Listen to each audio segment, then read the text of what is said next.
Tahukah Anda bahwa ada jutaan orang yang berjalan di jalanan namun tidak bebas? Tahukah Anda bahwa beberapa orang di penjara sebenarnya bebas? Apakah Anda salah satu dari mereka yang berjalan-jalan di kota tetapi tidak bebas? Dengarkanlah pelajaran tentang menjadi bebas yang sejati.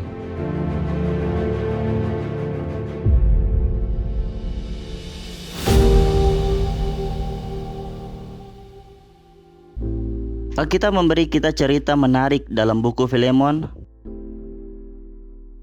yang membantu kita memikirkan apa itu kebebasan sejati.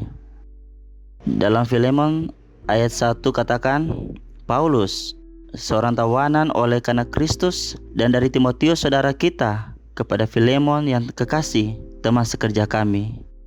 Menariknya, meskipun Paulus adalah seorang tahanan di Roma, dia tidak menganggap dirinya sebagai tahanan Romawi. Dia menyebut dirinya tahanan Yesus Kristus. Dan semua kebebasan mengatakan dalam ayat 8, karena itu sekalipun di dalam Kristus aku mempunyai kebebasan penuh untuk memerintahkan kepadamu apa yang harus engkau lakukan. Bukankah begitu indah meskipun di penjara, Paulus berkata bahwa Kristus memberinya kebebasan yang besar, karena hanya melalui Dia kita dapat menemukan kebebasan sejati. Saat di penjara, Paulus menulis surat kepada Filemon, seorang pria kaya yang kecewa dengan budaknya bernama Onesimus. Surat itu ditulis untuk menjadi perantara bagi budak Onesimus itu. Pada masa itu, perbudakan adalah hal yang normal. Ada jutaan budak. Budak adalah objek. Mereka adalah mesin pada masa itu. Mereka diperjualbelikan, dan banyak dari mereka ditandai seolah-olah mereka adalah binatang. Seorang budak dapat memiliki istri dan anak, tetapi semuanya adalah milik pemiliknya. Di bagian pertama ayat 18, dinyatakan dengan jelas bahwa dia mengkhianati tuannya. Suatu hari, Onesimus bosan hidup sebagai budak, ingin bebas. Dia mengambil sesuatu milik pemiliknya dan melarikan diri. Dia pergi ratusan kilometer jauhnya ke Roma. Saya hanya bisa membayangkan Onesimus bepergian dari kota ke kota, mencoba untuk bebas. Namun saya juga melihat dia khawatir, tertekan, dan ketakutan karena dia dapat ditemukan kapan saja. Onesimus melarikan diri dari tuannya, tetapi mengingatnya pagi, siang, dan malam. Tuannya bisa muncul kapan saja. Dia bebas, namun dia diperbudak oleh tindakannya sendiri, ingatannya, hati nuraninya, dan dosanya. Saat ini, perbudakan jarang terjadi, tetapi ada jutaan orang yang menjadi budak hati nurani mereka. Kejahatan, kemarahan, kesenangan hidup, pikiran negatif atau dosa. Apakah kamu salah satu dari mereka? Yohanes 8 ayat 34 katakan, Yesus menjawab mereka, sesungguhnya aku berkata kepadamu, barang siapa melakukan dosa adalah hamba dosa. Jika kita jauh dari Yesus, kita adalah budak dosa. Amsal 28 ayat 1 katakan, orang fasik lari walaupun tidak ada yang mengejarnya, tetapi orang benar merasa aman seperti singa muda. Onesimus pergi ke Roma, melarikan diri dari tuannya dan tugasnya dan dari pekerjaannya. Tetapi ketika dia tiba di Roma, Onesimus bertemu dengan Paulus, hamba Tuhan. Kami mungkin berpikir bahwa ini terjadi secara kebetulan, tetapi tidak. Tuhan sedang mencari Onesimus sama seperti Tuhan mencari engkau. Tuhan sering membiarkan situasi terjadi dalam hidup kita untuk tujuan tertentu. Mari kita ingat ketika Tuhan mengizinkan Yusuf dijual sehingga dia bisa bertemu dengannya. Atau ketika penderita kusta yang takut pada orang karena penyakitnya, dengan takut-takut mendekati Kristus yang sedang menunggunya di pinggiran kota untuk bertemu dengannya. Ingatkah saat Yesus pergi mencari wanita Samaria selama waktu terpanas hari itu? Atau ketika Yesus membimbing orang lumpuh untuk menyembuhkannya? Ada banyak cerita dalam Alkitab yang mengajarkan kita bahwa Yesus selalu mencari kita. Dan Yesus sedang mencarimu. Mazmur katakan dalam 139 1-3. Untuk pemimpin biduan, Mazmur Daud. Tuhan, Engkau menyelidiki dan mengenal aku. Engkau mengetahui kalau aku duduk dan berdiri. Engkau mengerti pikiranku dari jauh. Engkau memeriksa aku kalau aku berjalan dan berbaring. Segala jalanmu ku maklumi. Dalam Yeremia 23:24 katakan, sekiranya seseorang menyembunyikan diri dalam tempat persembunyian, masakan aku tidak melihat dia? Demikianlah firman Tuhan. Tidakkah aku memenuhi langit dan bumi?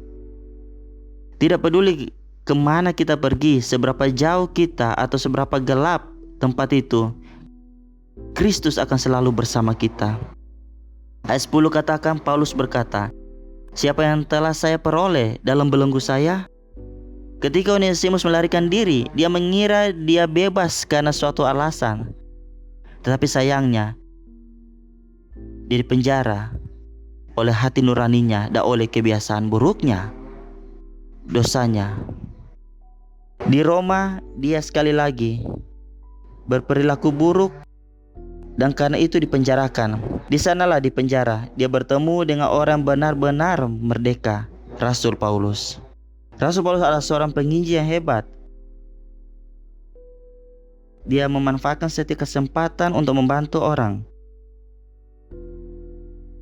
mengenal Kristus. Di penjara, Paulus bertemu Onesimus dan tidak ragu-ragu untuk membagikan pesan itu kepadanya. Ini menarik. Dua tahanan bertemu. Paulus secara fisik adalah seorang tahanan dan Onesimus secara fisik dan spiritual dipenjarakan. Yohanes 8:32 katakan, dan kamu akan mengetahui kebenaran, dan kebenaran itu akan memerdekakanmu. Yohanes 14:6 katakan, Yesus berkata kepadanya, akulah jalan, kebenaran, dan hidup. Tidak ada yang dapat datang kepada Bapa kalau tidak melalui aku. Kebebasan sejati hanya bisa dialami saat kita bersama Kristus. Kita benar-benar bebas di dalam Dia. Ada jutaan orang yang secara fisik bebas, tetapi menjadi hamba dosa. Onesimus salah satunya. Dia melarikan diri jauh dari tuannya, menghindari kesalahan sehingga dia bisa bebas. Namun dia mendapati dirinya dalam bentuk perbudakan yang lebih buruk, dalam penjara yang tidak pernah meninggalkannya, penjara dosa. Yohanes 17:17 katakan, kuduskanlah mereka dalam kebenaran, firman-Mu adalah kebenaran. Alkitab adalah firman Tuhan. Kita menemukan balsam bagi jiwa kita di dalamnya. Dan berkat itu, banyak orang telah menemukan kebenaran. Alkitab membantu kita menjalani kehidupan yang murni dan bebas, sesuai dengan kehendak Tuhan, dengan mentaati perintah-perintahnya. Setelah sekian lama kabur, akhirnya Onesimus bertemu dengan Kristus. Ia dilahirkan kembali dan dengan demikian menjadi ciptaan baru. 2 Korintus 5:17 katakan, jadi siapa yang ada di dalam Kristus, ia adalah ciptaan baru. Yang lama sudah berlalu, sesungguhnya yang baru sudah datang. Perubahan yang sangat menarik. Onesimus akhirnya menemukan kebebasan. Dia menemukan kebebasan sejati di balik jeruli besi, di penjara di samping Rasul Paulus. Dia sekarang benar-benar orang yang bebas. Ayat 11 katakan, mengajarkan kepada kita bahwa Onesimus berubah dari tidak berguna menjadi berguna. Ketika kita jauh dari Tuhan, kita menjadi budak yang melarikan diri dan tidak berguna, di mana tidak ada yang kita lakukan memuaskan kita dan tidak berkembang. Onesimus bekerja dan tidak mendapat manfaat darinya, juga tidak puas dengannya. Mazmur 127:1 katakan, "Jikalau bukan Tuhan yang membangun rumah, sia-sialah usaha orang yang membangunnya. Jikalau bukan Tuhan yang mengawal kota, sia-sialah pengawal berjaga-jaga." Dalam ayat 12, Rasul Paulus meminta Filemon untuk menerima Onesimus seolah-olah itu adalah dia. Onesimus pergi sebagai budak, tetapi sekarang setelah dia bertemu Kristus, dia kembali kepada tuannya untuk meminta pengampunan dan mengatur segalanya dengan dia. Onesimus diterima di rumah majikannya seperti seorang teman, seperti saudara laki-laki, seperti anggota keluarga. Ketika Onesimus menerima Kristus, perubahan besar terjadi dalam hidupnya dan budak sampai benar-benar merdeka. Dari budak menjadi anak laki-laki, dari hidup tanpa tujuan hingga hidup dalam tujuan, dari kegelisahan menuju kedamaian, dari diabaikan menjadi dicintai, dari kepengecutan menjadi keberanian, dari kebohongan sampai kebenaran. Sangat menarik. Pengalaman ini harus menjadi milik kita juga, dan ini tergantung pada dirimu. Dalam Yohanes 1:12 katakan, "Tetapi semua orang yang menerimanya diberinya kuasa supaya menjadi anak-anak Allah, yaitu mereka yang percaya dalam namanya." Dalam ayat 18 Filemon dikatakan, "Dan kalau dia sudah merugikan engkau ataupun berhutang kepadamu, tangguhkanlah semuanya itu kepadaku." Onesimus bertingkah buruk di hadapan Filemon. Dia mengecewakannya, tapi Paulus menjadi perantara untuknya dan mengatakan kepadanya, "Aku akan membayar kesalahanmu." Ini mengingatkan saya pada apa yang firman Tuhan katakan, "Anak-anakku, hal-hal ini kutuliskan kepada kamu, supaya kamu jangan berbuat dosa. Namun jika seorang berbuat dosa, kita mempunyai seorang pengantara pada Bapa, yaitu Yesus Kristus yang adil." Senang sekali mengetahui bahwa kita memiliki pembela yang hebat yang bernama Kristus. Dia akan membelaku, dan bersamanya aku akan menjadi lebih dari sekedar pemenang. Saya ingat sebuah cerita yang terjadi bertahun-tahun yang lalu. Surat kabar memuat cerita tentang seorang penambang yang tubuhnya ditemukan tergantung di pohon di tempat yang sepi oleh beberapa barak di Wallace Country. Selembar kertas ditempel di dada korban bunuh diri ini. Secara sederhana, dikatakan bahwa tindakannya adalah hasil dari kejahatan yang telah dilakukannya 30 tahun yang lalu. Dia telah membunuh seorang gadis, dan ingatan mengerikan ini mengantaurinya selama bertahun-tahun. Hal terburuk tentang ini adalah bahwa orang yang tidak bersalah telah dihukum dan dieksekusi karena pembunuhan itu.